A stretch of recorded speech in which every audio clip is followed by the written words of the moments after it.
या दिवसाची सुरुवात अगदी जल्लोषात झाली.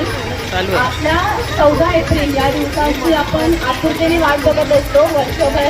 आणि जेव्हा हा दिवस येतो तेव्हा आपल्याला असं अरेंजमेंट असतात की भरपूर कार्यक्रम असतात आणि आपल्याला वेळेत पार पाडावे लागतात. तसेच आपली जी शाखा आहे, शाखा क्रमांक 768, ही प्रत्येक वर्षी आपल्याला वेगवेगळ्या कार्यक्रमांचं नियोजन करत असते आणि आपला हा दिवस जास्तीत जास्त आनंदात आणि उत्साहात कसा पार पडेल याची प्रत्येक वर्ष काळजी घेत असते.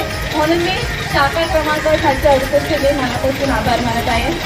आणि डॉक्टर बाबासाहेब आंबेडकर या नावातच एक रुबाब आहे.